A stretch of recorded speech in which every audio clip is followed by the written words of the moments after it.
उन्हीं पर होना चाहिए सर, या फिर शहीदों के नाम होना चाहिए? देखिए शहीदों से ऊपर कोई भी नहीं है, लेकिन हमने मोदी जी का नाम इसलिए सजेस्ट किया था कि उन्होंने भारतवर्ष का नाम पूरी दुनिया भर में जो है वो और ऊंचा किया है। पहले भी ऊंचा का था। काम तो आपकी पुरानी पार्टी ने शुरू किया। और आप ईमानदारी के साथ और जनता के सामने ये कहिए कि आप चेयरमैन नहीं बनना चाहते। मैं आपको ये चीज बता रहा हूँ कि मैंने आपसे कभी नहीं कहा कि मैं चेयरमैन बनना चाहता हूँ। आप बनना चाहते थे या नहीं? अभी भी बता दीजिए, जनता सब जानती है। ये पोस्ट ऐसी होती है, कोई भी ना नहीं करता है, क्योंकि हर किसी को इज्जत मान सम्मान जो है वो चाहिए। अपने से कोशिश कर रहे हैं सर, 13 के 13 अपने से कोशिश करते हैं, वो डिपेंड करता है कि मेजॉरिटी। आपने कहा कि आपको कभी नहीं कही, आप ईमानदारी के साथ नहीं, मैंने ये पब्लिकली बता दीजिए कि आप बनना चाहते हैं। रेडी वालों से भी पूछना चाहिए कि उन्होंने कैसा काम किया है।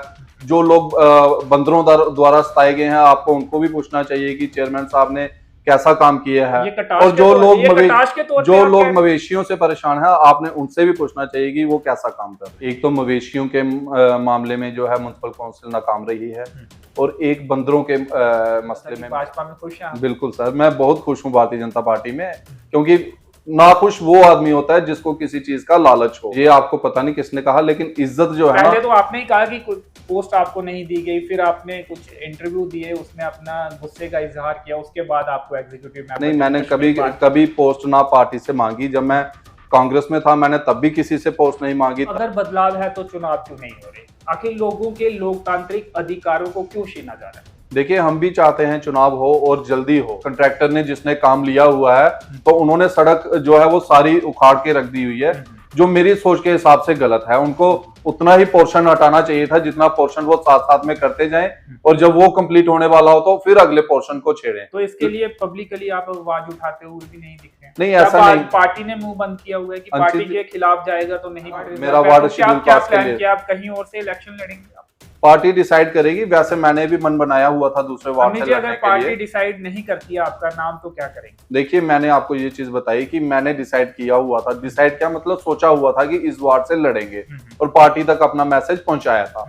फिर उसके ऊपर निर्णय पार्टी ने लेना है कि मुझे चुनाव लड़ाना है या नहीं लड़ाना। वार्ड नंबर 11 कहते हैं कि राजनीति में कोई भी परमानेंट दुश्मन नहीं होता और ना ही कोई परमानेंट दोस्त होता है। अमित शर्मा जी आज हमारे साथ हैं, वार्ड नंबर 12 के काउंसलर हैं और जम्मू कश्मीर भाजपा के एग्जीक्यूटिव मेंबर हैं। पहले कांग्रेस में रहे और अब भारतीय जनता पार्टी के नेता हैं। अमित जी, स्वागत है आपका रियासी अपडेट में। राम राम सर, आपका बहुत बहुत धन्यवाद कि आपने बातचीत के लिए समय निकाला। अमित जी, पहला सवाल, क्या जम्मू कश्मीर बदल रहा है? बिल्कुल बदल रहा है। मुझे तो लगता है जब से भारतीय जनता पार्टी की सरकार बनी थी और नरेंद्र मोदी जी ने केंद्र में और भारतीय जनता पार्टी ने प्रदेश में अपना जो सरकार बनाई थी, तब से लेकर आज तक अगर देखा जाए तो काफी बदलाव आया है। बहुत सारी चीजें जो हैं वो नई बनी हैं, बहुत सारी उपलब्धियां हैं जो हम आपको बताएंगे। तो अगर बदलाव है तो चुनाव क्यों नहीं हो रहे? आखिर लोगों के लोकतांत्रिक अधिकारों को क्यों छीना जा रहा है? देखिए, हम भी चाहते हैं चुनाव हो और जल्दी हो, और आपने देखा होगा कि पिछले दिनों काफी इसके बारे में चर्चाएं जो है वो चल रही थी। अब चुनाव करवाना नहीं करवाना ये जो है इलेक्शन कमीशन के ऊपर रहता है, लेकिन जो लोगों की सोच है, जहाँ इलेक्टेड रिप्रेजेंटेटिव जो थे, चाहे ग्राउंड लेवल पे हो, जहाँ पंचायत लेवल पे हो, जहाँ म्यूनसिपलिटीज के हो, जहाँ और भी हो, सबका मन है चुनाव हो, लोग आए आगे बढ़ चढ़कर चुनाव लड़ें। क्या भाजपा के पक्ष में इस समय माहौल नहीं है? देखिए, माहौल होना नहीं होना ये अलग विषय रहता है। ये सब चीजें देखकर नहीं, आप क्या समझते हैं, इस समय वाजिब माहौल आप नहीं देख रहे हैं? नहीं, माहौल बिल्कुल अच्छा है हमारे लिए। हम लोग, मैं आपको बताना चाहूंगा कि ग्राउंड पे काम करने वाले कार्यकर्ता हैं, और पार्टी द्वारा जितने भी कार्यक्रम हमें दिए जाते हैं वो हम अच्छे से करते हैं, अच्छे से निभाते हैं। पार्टी के कार्यक्रम आप कर रहे हैं, लेकिन लोगों के विकास के कार्य नहीं हो रहे। मसलन रियासी कटरा रोड, आपके डीडीसी चेयरपर्सन भाजपा के डिस्ट्रिक्ट रियासी के सराब सिंह नाग जी ने ये कहा था कि अप्रैल मई में ब्लैक टॉपिंग का काम शुरू हो जाएगा। अक्टूबर महीना चल रहा है, तो आपकी जो बैठकें होती है उसमें तो पार्टी को कैसे आगे बढ़ाया जाए उस पर चर्चा होती है, उससे आम जनता को क्या लेना देना? नहीं, देखिए, मैं आपको एक चीज बताता हूँ कि पार्टी के कार्यक्रम जो हमारे होते हैं, जो मीटिंग्स हमारी होती हैं, उसमें पार्टी को कैसे बढ़ाया जाए इस पर तो बातचीत होती ही होती है, लेकिन इसके अलावा जनता से जुड़ी समस्याओं के ऊपर भी बातचीत होती है। जैसे आपने कहा कि रियासी कटरा सड़क का मुद्दा हो गया, जहां बिजली की समस्या हो जाती है कई बार, जहां पानी की समस्या, इन सभी विषयों पर हमेशा बातचीत होती है, और इनको कैसे सुलझाया जाए, कैसे लोगों को सेटिस्फाई किया जाए कि ये काम तय समय सीमा पे होगा या थोड़ा समय लगेगा, इन सारे विषयों पर चर्चा होती है और जो बेटर रिजल्ट निकलता है कि कैसे इसको करवाया जाए काम को। प्रधानमंत्री कहते हैं अमृत काल चल रहा है, तो ऐसे में आज भी हम बिजली, पानी, सड़क, शिक्षा, स्वास्थ्य जैसे मुद्दों को लेकर आवाज उठा रहे हैं, उनके लिए तरस रहे हैं। आपको नहीं लगता कि इन तमाम मुद्दों का हल हो जाना चाहिए और अब इन पर बात नहीं होनी चाहिए, कुछ और मुद्दों पर बात होनी चाहिए? किन्हीं मुद्दों पर आपने जनता को फंसा कर रखा है। देखिए, बिजली, पानी और सड़क एक ऐसा इशू है जो जैसे जैसे जनसंख्या बढ़ती है, जैसे जैसे लोगों का शहरों में आना लगा रहता है, आके डेली आप देखते हैं कि पॉपुलेशन शहरों में भी लोग आते हैं गांव से और यहाँ पे रहते हैं, तो बिजली और पानी की समस्या जो है ये सॉल्व होती भी है और इसकी रिक्वायरमेंट जो है वो दिन ब दिन बढ़ती भी है। तो डिपार्टमेंट्स इसके लिए काम करते भी हैं और उनको करना चाहिए, और यहाँ पर कमी रहती है तो मुझे लगता है कि जो इलेक्टेड लोग होते हैं हर एरिया के, चाहे वो सरपंच हो, जहाँ MLAs हो, जहाँ म्युनिसिपल वार्ड्स के काउंसलर्स हो, तो वो सभी अपने अपने वार्ड्स को लेकर, जहाँ अलग अलग एरियाज को लेकर उसके लिए आवाज उठाते हैं और उसके लिए जो है वो काम किया भी जाता है। ऐसा भी नहीं है कि नहीं किया जाता है, लेकिन कुछ चीजों पे जो है वो डिले हुआ है, तो वो हम भी चाहते हैं कि वो काम जो है वो जल्दी होने चाहिए, इतना समय नहीं लगना चाहिए। जैसे आपने खुद देखा कि रियासी सड़क की जो हालत है वो बहुत ही बुरी हालत है, लेकिन अब आप भी देख रहे हैं कि प्रक्रिया जो, अगर आप आज भी कांग्रेस में होते तो आप सड़कों पर होते, क्या आप मानते हैं? देखिए, इश्यूज जो हैं वो उठाने चाहिए, चाहे मैं कांग्रेस में हूं, चाहे बीजेपी में हूं, किसी भी पार्टी में हूं, लेकिन हमारा जो बेसिक जो रहता है कि इश्यूज, जनता के रिलेटेड इश्यूज उठाते रहना चाहिए और हम ये इश्यूज उठाते भी हैं। क्या कारण है सड़क क्यों नहीं बन पा रही, ब्लैक टॉपिंग क्यों नहीं हो पा रही? मुझे लगता है कि 2-3 महीने में सारा काम हो जाना चाहिए। कंट्रैक्टर ने जिसने काम लिया हुआ है तो उन्होंने सड़क जो है वो सारी उखाड़ के रख दी हुई है, जो मेरी सोच के हिसाब से गलत है। उनको उतना ही पोर्शन हटाना चाहिए था जितना पोर्शन वो साथ साथ में करते जाएं, और जब वो कंप्लीट होने वाला हो तो फिर अगले पोर्शन को छेड़ें। तो इसके लिए पब्लिकली आप आवाज उठाते हुए भी नहीं दिखते हैं? नहीं, ऐसा नहीं। पार्टी ने मुंह बंद किया हुआ है कि पार्टी के खिलाफ जाएगा तो नहीं बोल रहे? नहीं अंशित जी, ऐसा है कि पार्टी कभी ऐसे कामों के लिए जो जनता से जुड़े हुए हैं कभी किसी को रोकती नहीं है कि आप इन इश्यूज पे मत बोलिए। अब आपने देखा, पिछले दिनों हम डिप्टी कमिश्नर मैम से मिले थे, जब हमने कोड़ी ब्रिज का नाम उनको सजेस्ट किया था कि, उस पर भी विवाद होता दिख रहा है। चलिए वो अलग विषय है, लेकिन लोग अलग नाम रखने के लिए बोल रहे हैं, कहा जा रहा है कि शहीदों के नाम रखा जाए, तो आप क्या कहेंगे? शहीदों के नाम, मैं आपको पूरी बात बताता हूँ तभी आप समझ पाएंगे। जब हम डिप्टी कमिश्नर मैम से मिले, हमने उनको 2-3 ब्रिजेस के नाम दिए थे, जैसे कोड़ी ब्रिज का दिया था, अंजी केबल ब्रिज का दिया था। तो उसी बातचीत में हमें डिप्टी कमिश्नर मैम ने कहा था कि हमारे पास जो है केंद्र सरकार की तरफ से एक मैसेज आया है, एक नोट पूछा गया है हमसे कि जितने टनल्स भी बन रहे हैं यहाँ पे हमारे जिला में रेलवे के, तो उनको जो यहाँ के लोकल जो लोग हैं, जो जिन्होंने बहुत अच्छे काम किए हैं, चाहे वो आर्मी से रिलेटेड हो, जहाँ और किसी फील्ड से भी हो, आप उनके नाम सजेस्ट करिए, वो टनल्स के नाम भी उनके नाम पे रखे जाएंगे। तो ऐसा नहीं है कि सिर्फ मोदी जी के नाम पर या और नेताओं के नाम पर रखे जाएंगे।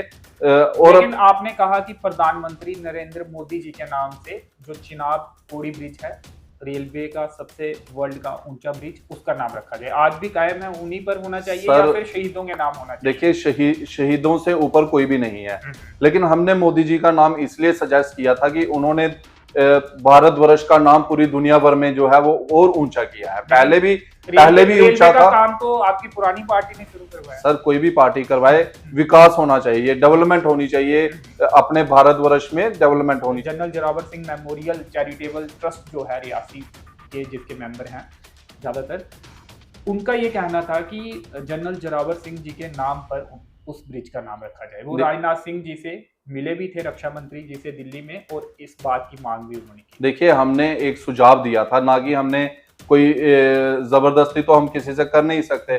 हमने एक सुझाव दिया था डिप्टी कमिश्नर मैम को और उनसे कहा था कि आप गवर्नर ऑफिस तक पहुंचाइए, वो आगे पहुंचाएंगे। अब नाम रखना या नहीं रखना, इसको मुझे लगता है कि इस पे कोई विवाद नहीं होना चाहिए। जो हमारे केंद्र शासन को और प्रदेश सरकार को लगेगा, वो उसको वहां पे अच्छे पढ़े लिखे लोग बैठे हैं, वो उसके ऊपर अच्छा फैसला अमित जी, आज भी हम देखते हैं, अभी यहाँ से बाहर भी जब जाएंगे तो जगह जगह पर हमें मवेशी दिख जाएंगे, कुत्ते दिख जाएंगे, बंदर दिख जाएंगे।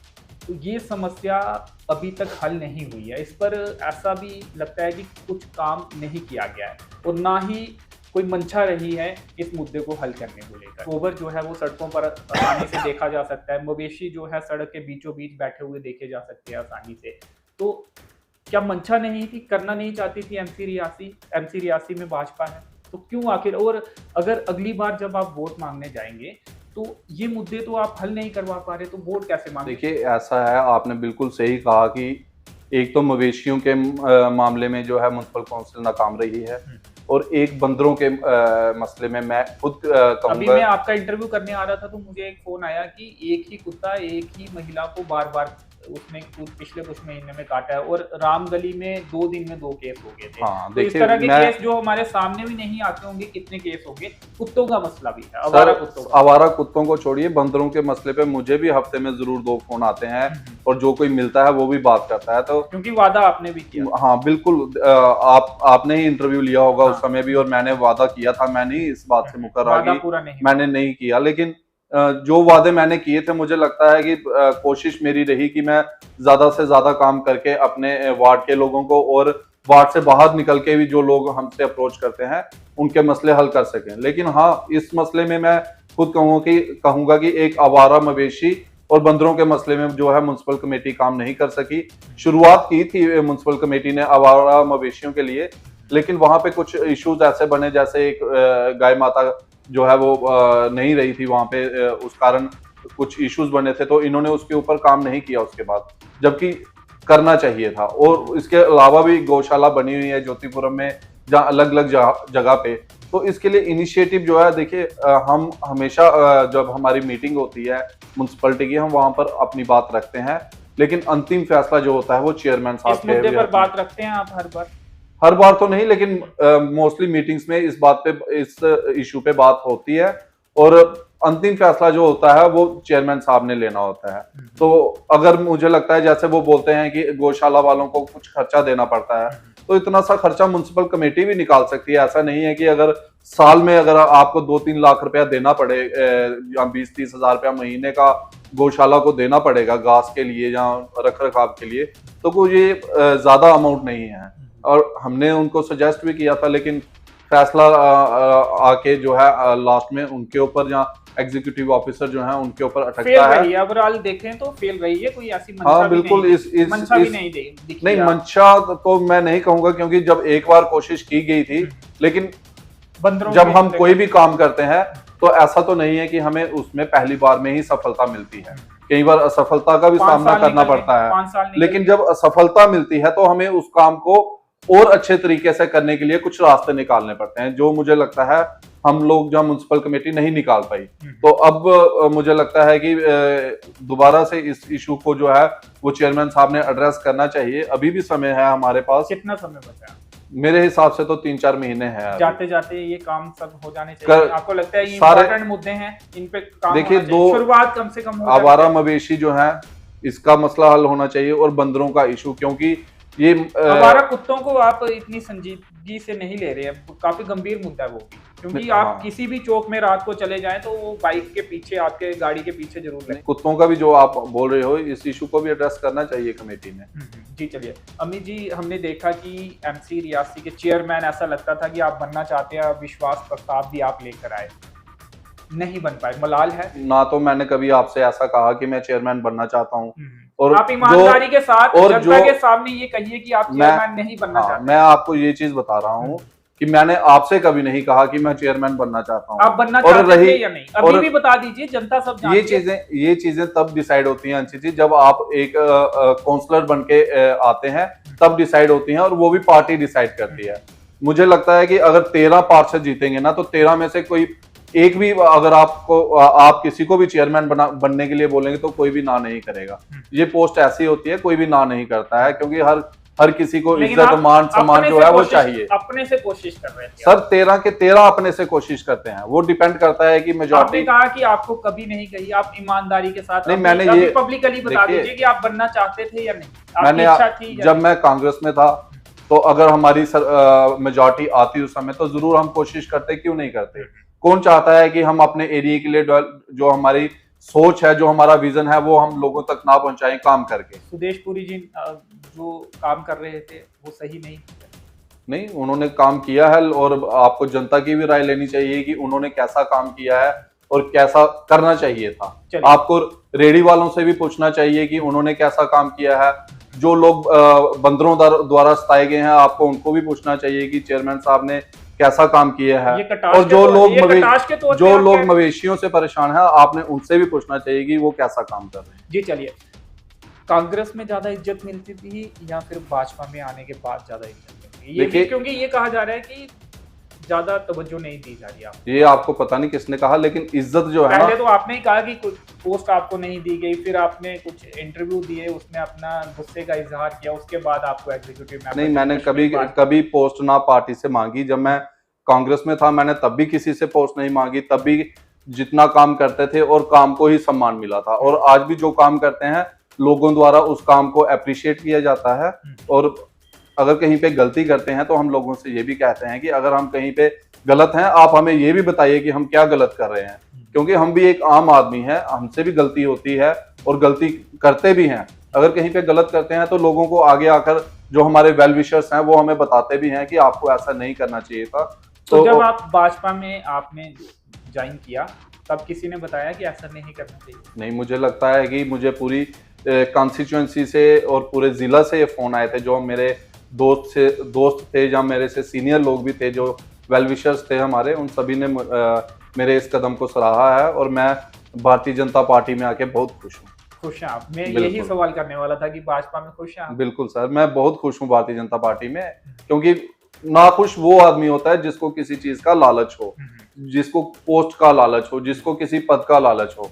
मैं आज भी पोस्ट के लिए नहीं तड़पता और ना ही फ्यूचर में कभी। चेयरमैन बनना चाहते हैं अगर अगली म्युनिसिपल काउंसिल आपकी बनती है तो? देखिए, जब काउंसिल बनेगी, अभी तो आपको जैसे पता है कि हमारे वार्ड रिजर्व है। हाँ, आपका वार्ड रिजर्व मेरा वार्ड शेड्यूल पास के लिए। आप कहीं और से इलेक्शन लड़ेंगे?